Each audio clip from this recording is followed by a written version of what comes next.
عجل و نظام با احترام یا مرتضی علی بابا سلام. عجل و نظام با احترام یا مرتضی علی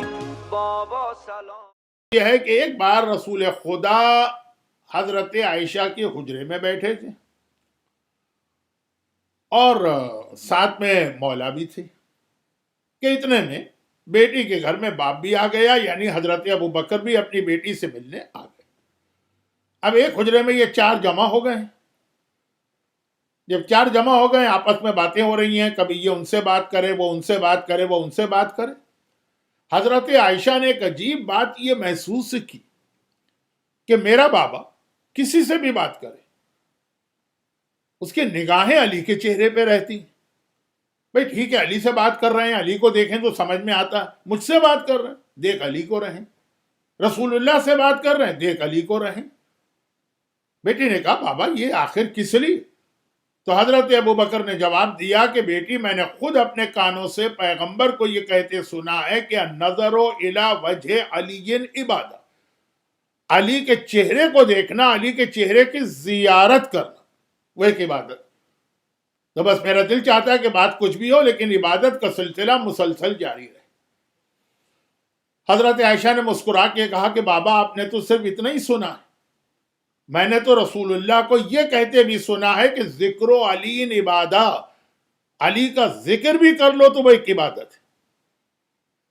پیغمبر اسلام نے باپ بیٹی کی گفتگو سنی، وہیں تشریف فرما، تو پیغمبر بھی مسکرائے اور کہا کہ میں نے صرف اتنا ہی نہیں کہا ہے، میں نے تو یہاں تک کہا ہے کہ حب و علی عبادہ، دل میں علی کی محبت رکھو، یہ بھی ایک عبادت ہے، یعنی جتنی دیر تمہارے دل میں علی کی محبت ہے عبادت کا سلسلہ جاری۔ دیکھیں چہرے کو دیکھنا وہ تو 24 گھنٹے نہیں ہو سکتا ہے، ذکر تو 24 گھنٹے نہیں ہو سکتا ہے۔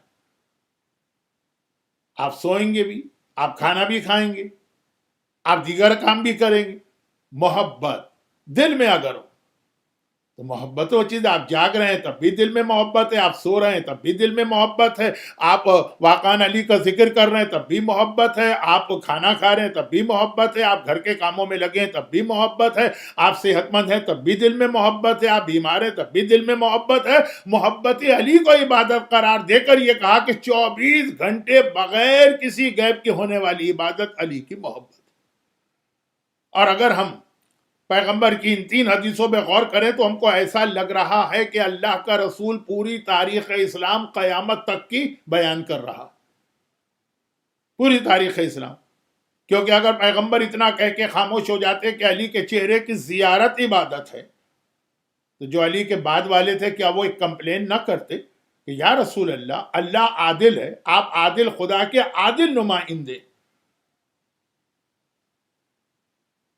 ایک عام باپ کے لیے یہ حکم ہے کہ اپنی اولاد میں فرق نہ کرو،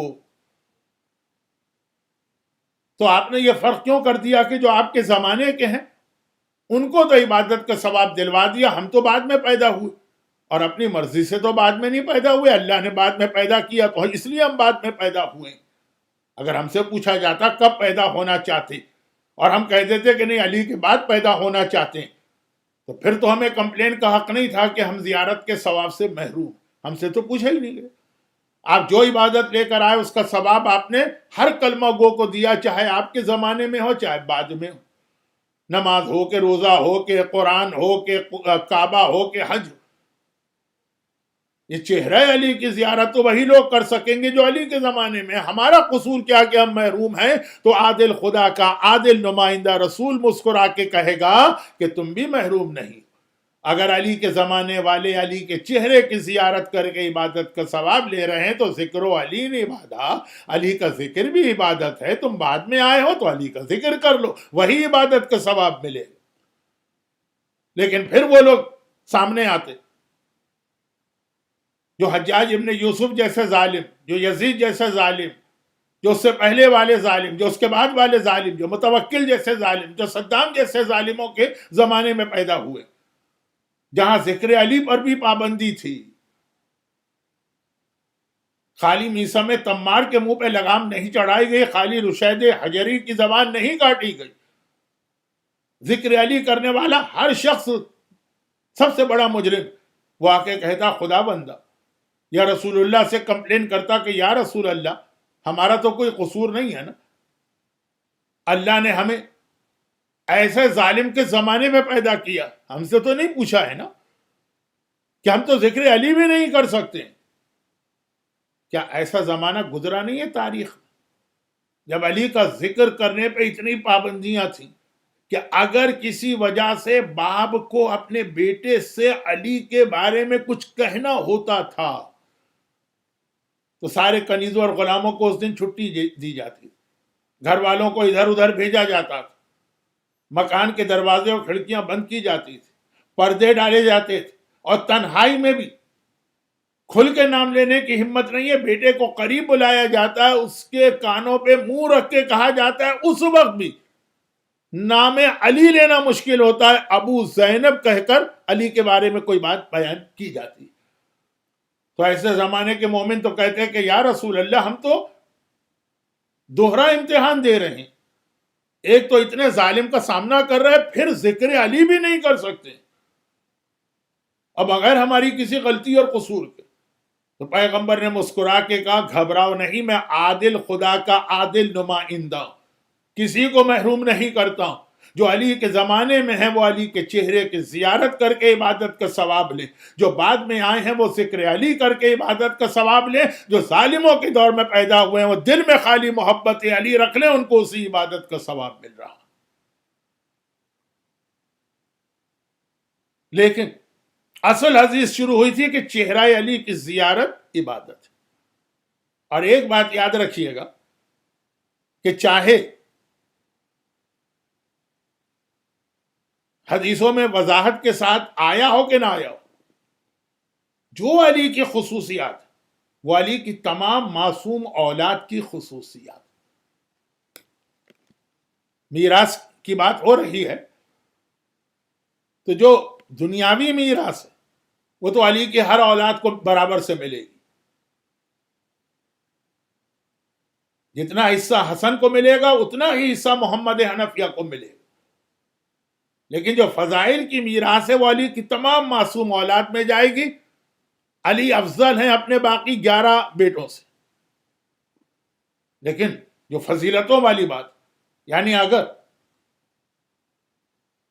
علی کی محبت عبادت ہے تو حسن مجتبیٰ کی محبت بھی عبادت ہے، چھٹے امام کی محبت بھی عبادت ہے، 11ویں امام کی محبت بھی عبادت۔ کوئی یہ بحث نہ کر کہ روایت میں تو علی کی محبت لکھا ہے، 10ویں امام کی محبت تو نہیں لکھا۔ اگر ذکر علی عبادت ہے تو ذکر امام باقر بھی عبادت ہے، ذکر امام رضا بھی عبادت ہے۔ اور اگر چہرہ علی کی زیارت عبادت ہے تو علی کے ان تمام معصوم اولاد کی زیارت کے چہرے کی زیارت بھی عبادت۔ اور عبادت تو کہتے ہی اس کو ہے کہ مومن کا دل چاہتا ہے جتنی زیادہ مجھے عبادت کا موقع ملے اتنا اچھا۔ مومن کبھی عبادت سے نہ تھکتا ہے نہ اس کا دل بھرتا، اسی لیے روایت ہے کہ نیت المومن خیر من عملہ، مومن کی نیت اس کے عمل سے بہتر ہے، کیونکہ عمل تو ہم اتنا ہی کر سکیں گے جتنی ہماری بدن میں کیپیسٹی، لیکن نیت تو یہ ہوتی ہے کہ نہیں اس سے بھی زیادہ عبادت کر کے دکھا دیں۔